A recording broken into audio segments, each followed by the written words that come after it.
Bismillahirrahmanirrahim. Assalamualaikum warahmatullahi wabarakatuh. Sebelumnya terima kasih kepada Ibu Dr. Prima Indah Susilawati, MSI, selaku dosen pengampu mata kuliah manajemen halal food yang telah memberikan kesempatan kepada kelompok kami untuk mempresentasikan hasil kerja kami terkait titik kritis dari Mikering. Alhamdulillahirrahmanirrahim wa bihi nasta'in wa la umri dunya waddin wa salatu wassalamu ala asrafil anbiya'i wal mursalin sayyidina Muhammadin wa ala alihi wa sahbihi ajma'in amma ba'du. Untuk selanjutnya saya sebelumnya izinkan saya untuk memperkenalkan anggota kelompok saya. Yang terdiri dari Ayu Atkia Yulianti dengan MPM 035, lalu ada saya sendiri yaitu Nanda Siti Rafika dengan MPM 052, lalu ada Julfa Robiatul Adawiyah dengan MPM 054. Untuk materi yang pertama itu akan disampaikan oleh Saudari Ayu. Kepada Saudari Ayu disilakan. Baik, terima kasih kepada moderator. Yang pertama di sini ada definisi dari mie kering sendiri. Mie kering yaitu adalah mie yang telah mengalami pengeringan sampai kadar air mencapai 8-10%. Mie kering tahan untuk disimpan dalam waktu yang lama, dari 1-3 bulan kurang lebih. Hal ini disebabkan karena kandungan airnya rendah sehingga sulit untuk ditumbuhi jamur. Selanjutnya ada macam-macam mie kering. Yang pertama yaitu ada mie pipih dari merek Burung Dara, lalu ada mie 3 ayam, dan ada mie goreng Indomie, lalu ada pop mie. Untuk selanjutnya saya kembalikan kepada moderator. Baik, terima kasih kepada Saudari Ayu yang telah memaparkan materinya. Materi selanjutnya itu ada bahan-bahan pembuatan mie kering yang akan disampaikan oleh saya sendiri. Next. Untuk bahan baku atau bahan utama dari mie kering ini terdiri dari tepung terigu. Tepung terigu ini pada pembuatan mie kering digunakan untuk membentuk struktur mie yang juga sebagai sumber protein dan karbohidrat. Kemudian ada air sebagai bahan utamanya, yaitu untuk membentuk konsistensi adonan sesuai yang diinginkan. Lalu ada garam. Di sini garam berfungsi untuk memberikan rasa, memperkuat tekstur mie, membantu reaksi antar glutenin dan karbohidrat untuk meningkatkan elastisitas dan fleksibilitas dari mie dan juga mengikat air. Garam juga dapat menghambat aktivitas enzim protase dan amilase sehingga mie tidak bersifat lengket dan mengembang secara berlebihan. Nah, selanjutnya bahan utama dari pembuatan mie kering ini terdiri dari minyak goreng yang sebagai media penghantar panas. Next, selain bahan utama atau bahan baku juga ada bahan tambahan yang digunakan dalam pembuatan mie kering ini. Yang pertama ada bumbu atau seasoning, terdiri dari MSG, yang kedua ada flavor, yang keempat ada HPP atau hydrolyzed vegetable protein, kemudian ada yeast extract, dan yang kedua ada kecap dan sambal. Lalu yang ketiga ada solid ingredients seperti sosis, cabai kering, bawang goreng, dan lain-lain. Next. Untuk materi selanjutnya yaitu ada proses pembuatan dari mie kering yang akan disampaikan oleh Julfa. Kepada Saudari Julfa disilakan. Baik, terima kasih moderator. Baiklah, di sini saya akan memaparkan yaitu pemaparan tentang pembuatan dari mie kering. Nah, pembuatannya itu yaitu ada pengadukan, penekanan, pencetakan, steaming, pemotongan, pengopenan, pendinginan, dan pengemasan.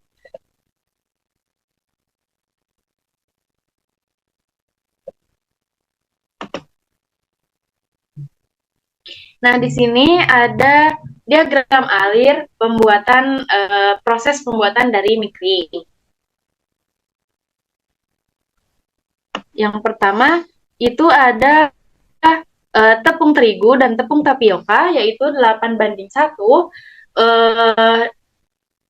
ke tahap pencampuran. Lalu dari tahap pencampuran ke tahap pengepresan.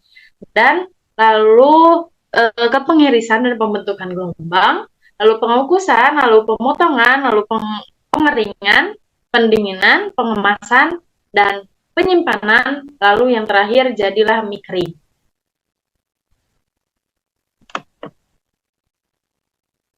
Nah, Selanjutnya yaitu ada pengadukan. Tepung terigu, tepung tapioka, dan bahan tambahan lainnya dicampurkan dan diaduk dalam mixer selama 2 menit. Ditambahkan bahan larutan pengembang dan larutan telur untuk jenis mie kering tertentu.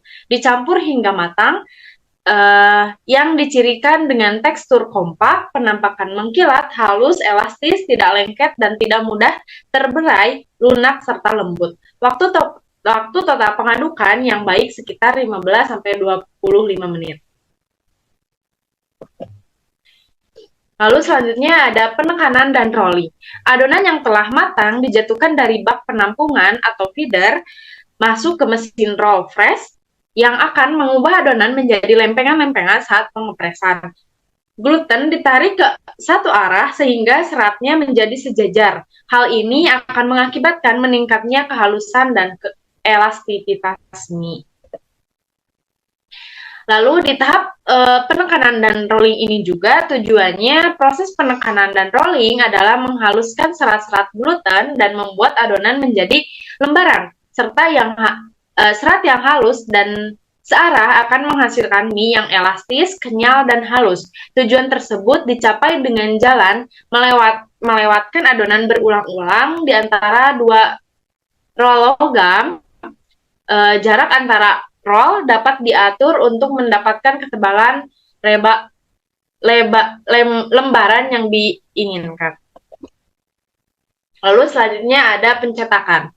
Lembaran yang tipis selanjutnya masuk ke mesin pencetak mie atau sliter yang berfungsi mengubah lembaran mie menjadi untayan mie yang bergelombang. Kerapatan gelombang mie dapat ditentukan dengan mengatur kecepatan net sliter, waving conveyor, dan neat steam conveyor. Lalu selanjutnya ada steaming. Mie yang berada di atas net steam sekaligus dipanaskan atau steaming dengan cara memberikan uap. Proses pemasukan uap panas dilakukan melalui pipa yang berulang dalam box steam dengan arah berputar uap dari bawah ke atas. Lalu pemanasan ini menyebabkan gelatinisasi pati dan koagulasi gluten. Gelatinisasi dapat menyebabkan pati meleleh dan membentuk lapisan tipis atau film yang dapat mengurangi penyerapan minyak dan memberikan kelembaban mie, meningkatkan daya cerna pati dan mempengaruhi daya rehidrasi mie. Tahap selanjutnya yaitu pemotongan. Mie dipotong oleh pisau pemotong mie yang berputar. Alat pemotong mie dilengkapi dengan pacul atau penyodok yang berfungsi melipat mie menjadi 2 lipatan. Mie telah terlipat menjadi 2 dimasukkan ke dalam alat distributor sehingga mie masuk ke dalam cetak-cetak dan menuju mesin drying atau oven. Lalu tahap ovenan. Mie yang telah dicetak selanjutnya dimasukkan ke dalam oven untuk mengeringkan mie secara sempurna. Kadar air 8-10%. Menjadikan produk kering dan renyah serta terbentuk lapisan protein. Faktor-faktor yang mempengaruhi proses ini adalah suhu dan tekanan. Oven dilengkapi dengan blower sehingga kualitas pengeringan mie akan lebih optimal dan dapat terhindar dari terjadinya hardening pada mie kering yang dihasilkan. Tahap selanjutnya yaitu pendinginan.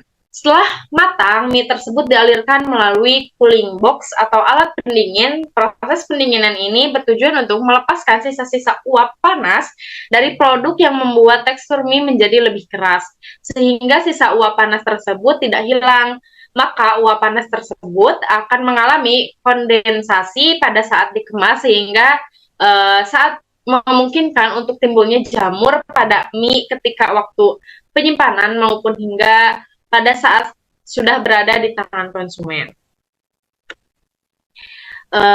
Yang terakhir yaitu ada pengemasan. Adapun tujuan dari proses pengemasan adalah untuk melindungi produk dan memperpanjang umur simpan produk. Bahan pengemasan yang digunakan harus bersifat kedap air, udara, dan bau. Lalu kemasan primer atau sekali pakai yang biasa digunakan adalah plastik polipropilen atau PP atau polietilen atau PE. Ini adalah contoh video terkait pembuatan mie kering. Selanjutnya yaitu titik kritis bahan pembuatan mie kering. Sekian yang dapat saya sampaikan, saya kembalikan ke moderator. Baik, terima kasih kepada Saudari Zulfa yang telah menyampaikan materinya dengan baik. Untuk pemaparan materi yang selanjutnya yaitu terkait titik kritis bahan pembuatan mie kering akan disampaikan oleh saya sendiri. Next.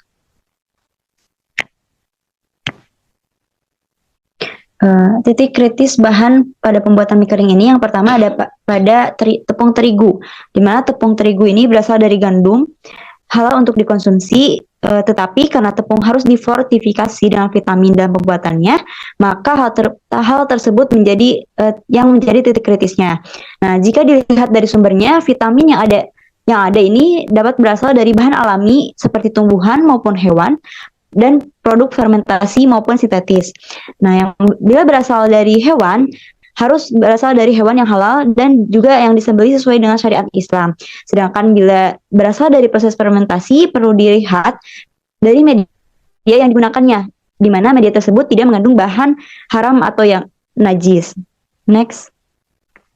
Kemudian untuk jenis vitamin yang tidak stabil dilakukan proses penyalutan bahannya dapat berasal dari tumbuhan atau gum Arab ataupun dari hewan yaitu gelatin. Nah, gelatin ini harus yang diperoleh berasal dari hewan yang halal dan proses penyembelihannya juga sesuai dengan syariat Islam.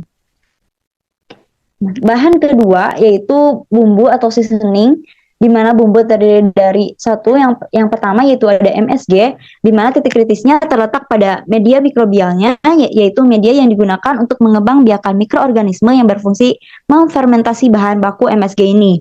Kemudian yang kedua pada flavornya, titik kritis flavor ini terletak pada sumber bahan penyusunnya yang mungkin saja berasal dari hewan, tumbuhan, produk mikrobial, juga tidak menutup kemungkinan bahwa flavor ini bisa berasal dari rambut manusia, di mana itu adalah haram. Jika berasal dari hewan yang halal, harus jelas jenis dan cara penyembelihannya. Apakah sudah sesuai dengan syariat atau belum? Yang ketiga, dari bumbu atau seasoning ini titik kritisnya pada hydrolyzed vegetable protein atau HVP, merupakan jenis protein yang berasal dari tanaman, misalnya kedelai, kemudian dihidrolisasi dengan asam klorida ataupun dengan enzim. Nah, sumber enzim ini berasal dari hewan, tumbuhan, atau produk mikrobial, di mana jika berasal dari hewan, tentu harus jelas jenis hewan apa dan bagaimana proses penyembelihannya, apakah sudah sesuai dengan syariat Islam atau belum. Jika belum sesuai dengan syariat Islam, maka bisa dikatakan itu haram. Kemudian yang keempat ada yeast extract, di mana yeast extract ini merupakan produk mikrobial juga yang media penggunaannya harus berasal dari yang halal. Yang ketiga, titik kritis bahan pada pembuatan mie kering ini ada misalnya pada pembuatan mie instan terdapat kecap dan sambal sebagai pelengkapnya. Kecap dan sambal ini merupakan bahan tambahan makanan yang di dalamnya terdapat flavor, MSG, emulsifir, kaldu, dan dari tulang untuk menambah kelezatannya. Kemudian emulsifir dapat berasal dari tumbuhan ataupun hewan yang harus diketahui dengan jelas sumbernya. Jika dari hewan, harus berasal dari hewan halal yang proses penyembelihannya sesuai dengan syariat Islam. Next. Titik kritis bahan pembuatan mie kering ini yang keempat ada minyak sayur, di mana minyak sayur ini dapat berasal dari tumbuhan kelapa sawit yang sifatnya halal. Namun di negara lain ada minyak yang berasal dari campuran bahan hewani. Maka dari itu perlu ditelusuri kehalalannya. Next. Dan yang keempat, titik kritis pada bahan pembuatan mie kering ini ada pada solid ingredients atau merupakan bahan-bahan pelengkap pada produk mie kering seperti pada mie instan yang dapat berupa sosis, suiran ayam, bawang goreng, dan cabai bubuk, di mana titik kritis kehalalannya terletak pada sumber hewani yang digunakan. Hewan harus diperhatikan jenis dan cara penyembelihannya apakah sudah sesuai dengan syariat Islam ataukah belum. Baik, untuk materi selanjutnya ada titik kritis pembuatan mie kering yang akan disampaikan oleh Saudari Ayu. Kepada Saudari Ayu disilakan. Baik, terima kasih kepada moderator. Yang selanjutnya ada titik kritis pembuatan mie kering. Yang pertama yaitu pencampuran tepung ke hopper screw dengan bahaya potensialnya fisika yaitu benang, debu, dan logam serta bahaya biologinya seperti binatang kutu dan serangga pada tepung. Tahapan proses ini termasuk titik kritis karena tahap selanjutnya atau mixing tidak dapat mengeliminasi kemungkinan bahaya pada batas yang dapat diterima. Yang selanjutnya yaitu pada proses mixing atau pencampuran antara tepung dengan air kansui dengan bahaya potensial fisikanya yaitu kadar air yang terlalu tinggi akibat terlalu banyak kansui yang digunakan sehingga adonan menjadi lembek. Tahapan ini termasuk titik kritis karena tahap selanjutnya sheeting tidak dapat mengeliminasi kemungkinan bahaya pada batas yang dapat diterima. Lalu pada tahap yang ketiga yaitu shaping, folding atau pemotongan dan pelipatan dengan bahaya potensial fisikanya yaitu mie yang terkena oli pada distributor conveyor dan pisau yang berkarat. Tahapan ini termasuk titik kritis karena tahap selanjutnya atau drying tidak dapat mengeliminasi kemungkinan bahaya pada batas yang dapat diterima. Yang selanjutnya yaitu pada proses drying cooling atau pengeringan dan pendinginan dengan bahaya potensial fisika yaitu mie basah maupun mie gosong. Tahapan ini termasuk titik kritis karena tahap selanjutnya atau packing tidak dapat mengeliminasi kemungkinan bahaya pada batas yang dapat diterima sehingga jika mie kering masih dalam keadaan agak basah akan menyebabkan timbulnya jamur maupun bau apek selama penyimpanan. Yang terakhir yaitu packing atau pengemasan dengan bahaya potensial fisikanya, yaitu staples yang terikut saat pengemasan. Tahapan ini termasuk titik kritis karena packing adalah tahapan terakhir dalam proses pengolahan mie kering, sehingga tidak ada tahap selanjutnya yang dapat mengeliminasi kemungkinan bahaya yang muncul pada batas yang dapat diterima. Sekian yang dapat saya sampaikan, saya kembalikan kepada moderator.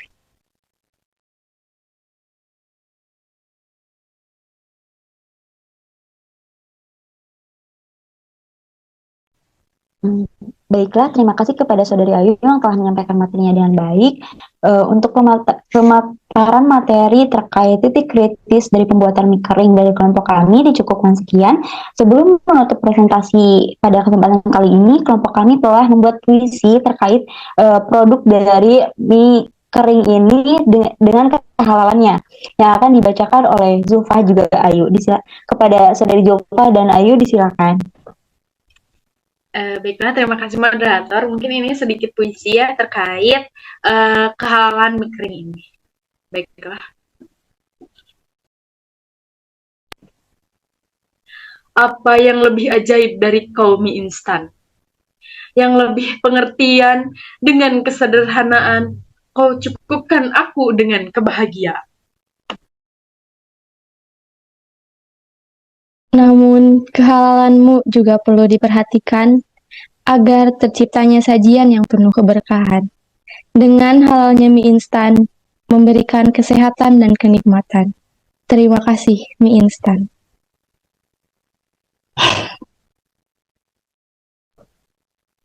Baiklah, cukup sekian yang dapat kami paparkan, baik itu dari materi presentasi juga puisi yang telah dibuat oleh kelompok kami.